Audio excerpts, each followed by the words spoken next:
Saya teringat masa saya jadi cikgu sekolah rendah dulu, pendedahan ni saya suka buat masa selepas exam. Jadi macam saya akan berebut untuk jadi orang yang handle program-program selepas exam. Sebab masa tu lah anak-anak ni dia tak terbeban dengan expectation. Dan masa tu lah kita nak tengok dia ni sebenarnya akan minat tak dengan bila kita bagi ilmu tu buka macam tu, dia akan datang dan grab sendiri atas kemahuan diri kita kan. Jadi alhamdulillah banyak sangat pengalaman yang best lah bila anak-anak ni dia belajar kerana dia nak. Betul. Okay, so balik pada tadi, walaupun kita nak ada structure tapi kita tak nak stress juga kan. Jadi kita sendirilah yang jangan bina expectation yang tinggi. Dan kita kena ingat proses pendedahan ni memang bukan untuk bina expectation tapi untuk kita kenal anak kita. Masa dia membesar kan, setiap manusia ni dia ada sikap dan personality yang berbeza-beza. Kalau orang yang ada anak lebih daripada satu ni mungkin boleh relate lah. Jadi bila kita adakan satu fasa yang kita nak dedahkan dia dengan ilmu, dedahkan dia dengan membaca, dedahkan dia dengan minat-minat dan aktiviti yang macam-macam, kita boleh nampak apa yang sebenarnya menjadi kelebihan anak kita, apa kelemahan dia, apa bakat dia, dan apa kecenderungan dia dalam banyak-banyak aktiviti, dia cenderung yang mana satu. Boleh jadi juga aktiviti tu dia akan merangsang kelebihan yang baru, yang lain kan. Jadi expose sahaja, jangan bina expectation. Umpamanya macam bila baby dia baru nak makan, baru nak mula makan makanan pejal. Jadi kita akan sentiasa eksperimen kan, dan kita akan observe. Jadi observe tu penting lah. Contohnya, saya bagi contoh hidup lah. Anak saya sekarang umur 2 tahun 5 bulan. Kurikulum yang saya buat untuk dia tu, saya sebenarnya nak dia kenal huruf hijaiyah. Tapi dia dah boleh kenal alfabet tu sendiri dengan pendedahan daripada TV lah. Sebab ada baby TV kan.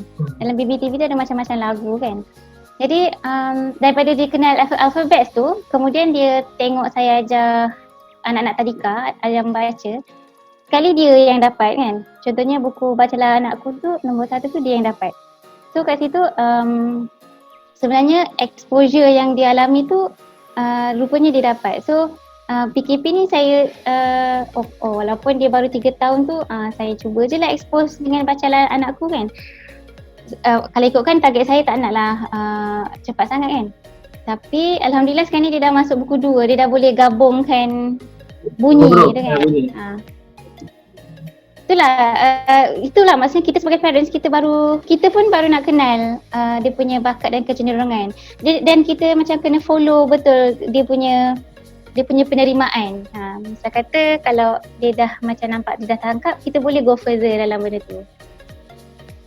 So parents kat sini perlu banyak tanggungjawab lah. Sebab bila kita lebih memahami anak kita, kita tahu anak kita ni bukanlah dipaksa tapi dia dah bersedia untuk belajar.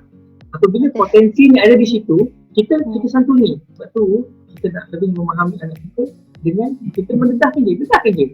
Mana satu yang menjadi pilihan mereka untuk mendalami yang lebih dalam, kita galakkan lagi. InsyaAllah ibu bapa jangan takutlah untuk expose. Kita tak, yang penting jangan expect. Jangan bina expectation, itu je. Jadi tapi kita memang susah nak kawal diri kita kan. Kadang-kadang ada je expectation tu. So kita kena sabarkan dirilah, jangan cepat nak result. Berikan masa kepada anak untuk sel-sel berhubung. Fasa ni masih awal dan kita cuma expose saja. InsyaAllah. Okay. Dan insyaAllah yang target kita cuma nak dia suka ilmu kan. Kuasai atau tak tu itu akan berbeza-beza ikut personality anak. Kapasiti masing-masing. Betul.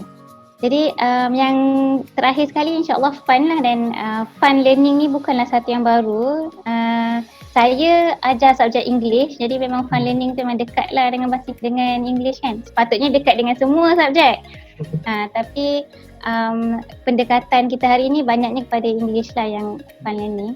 Jadi dalam fun learning ni memang dia sebenarnya yang penting kita gunakan banyak cara untuk satu pembelajaran yang sama.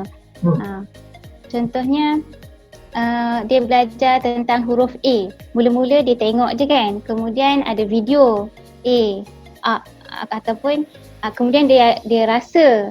Dia rasa dengan sentuhan dia A. Kemudian hidung mungkin taklah. Tapi maksudnya kita gabungkan banyak cara untuk satu jenis pembelajaran. Dan cara tu ada, kita boleh gunakan 5 deria, lihat, dengar, rasa, sentuh, hidung. Sebab tu kalau masa saya mula-mula masuk tadika awal Januari hari tu, saya pelik kenapa ada flashcard ni dia ada sandpaper, kertas pasir. Kertas pasir tu digunting oleh guru-guru tadika sebelum ni jadi bentuk huruf. Mula saya tak buang. Rupanya memang dia nak suruh budak-budak sentuh kan huruf A tu. There must be hidden secret behind teacher punya BBM. Betul. Saya banyak lagi belajar bila dah jadi cikgu tadika ni.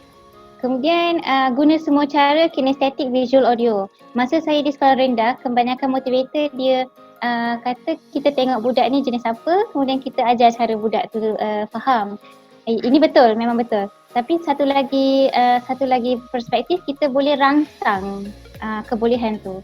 Jadi sebab tu kita kena guna semua kinestetik. Ada anak-anak kena menari bentuk huruf kan. Itu kinestetik dia bergerak. Kemudian dia visual, kemudian dia audio. Kita bagi video, kemudian ada juga audiobook kan. Kita bagi dia dengar saja b c d. Jadi benda-benda tu merangsang sepatutnya dia punya diri-diri dia. Dan unsur warna, gambar dan alam ni of course lah. Untuk tadika memang kalau tak, bukan sahaja untuk tadika, malah untuk sekolah rendah juga. Kalau tak ada warna memang tak menarik lah. Cuma untuk baby, saya pernah terbaca lah, baby ni dia belum perlu lagi unsur-unsur yang menarik-menarik tu kan. Baby ni memang key yang pertama memang interaksi. Interaksi yang banyak tu yang akan merangsang dia punya daya pembelajaran dia. Okay. Hari ni memang banyak sangat sumber lah yang boleh kita cari dekat Instagram dan YouTube. Tulis je hashtag apa-apa, fun learning ke, make it specific apa yang kita cari, insyaAllah akan ada kan. Sangat banyak. Cuma bila dah banyak sangat, dia akan jadi satu cabaran untuk kita filter. Cabaran nak pilih pula. Terlalu banyak. Untuk kita filter betul-betul mana yang betul-betul sesuai. Kat situ kita kena macam ada spek kita sendirilah. Kalau spek saya suka yang tak perlu beli. Kita DIY saja. Guna kotak-kotak kat rumah, guna periuk belanga ke apa ke kan. Jadi idea tu praktikal lah, dan konsep DIY supaya kita sendiri tak overwhelmed. Dan ada satu post Instagram ni dia sebut, dia kata banyak alat sedia ada yang kita ada ni yang berpotensi untuk fun kan. Yang penting kita sebagai ibu bapa dan guru tu yang menjadi elemen yang fun kan apa-apa yang ada tu. Saya kalau kita cikgu kan, kalau kita kebanyakan cikgu yang biasa guna buku kerja tu biasanya dia tak banyak prepare lah sebelum tu. Tetapi kalau cikgu yang tak suka style buku kerja kena salin daripada buku teks tu, macam contohnya macam saya, memang sangat memerlukan preparation yang banyak lah sebelum pada 40 minit punya pembelajaran pun. Tapi ada satu masa tu saya langsung tak sempat prepare. Adalah lesson plan, tapi dari sudut gadget, dari sudut bahan tu tak sempat prepare. Tapi akhirnya habis kelas tu saya rasa macam itu antara kelas yang paling berjaya sekali walaupun tak sempat prepare pun. Sebab dengan respon anak-anak, dengan riak muka anak-anak. Jadi masa tu saya macam muhasabah, elemen paling penting sekali adalah kita, guru tu sendiri ataupun kalau di rumah ibu bapa tu sendiri yang paling present kan, paling bersedia untuk mengajar di situ. So insyaAllah, alhamdulillah 3 cara merangsang kesediaan belajar ni bolehlah cuba kita terapkan dalam parenting kita. Dan insyaAllah banyak je lagi idea-idea yang lain kan. Dan kita sentiasa, kita tak boleh stop learning kan.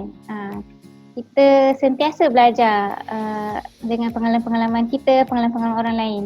Jadi saya doakan supaya kita semua dapat diberikan kekuatan oleh Allah SWT untuk mendidik anak-anak kita, mendidik anak-anak murid supaya menjadi orang yang berilmu dan sentiasa menambah ilmunya. InsyaAllah. Baik, terima kasih kepada Cik Zainah atas perkongsian dalam sesi ini. Masya Allah, terlalu banyak ilmu baru yang begitu meninggal dalam parenting untuk merangsang anak-anak. Terlalu banyak sangat strategi yang kita boleh gunakan. Macam Cik kata tadi, cari dekat Google, banyak macam keluar.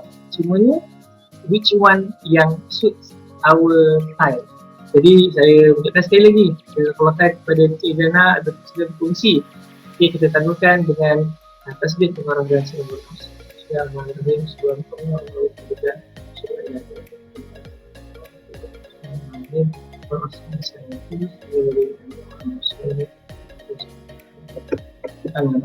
Assalamualaikum warahmatullahi wabarakatuh. Waalaikumsalam warahmatullahi wabarakatuh.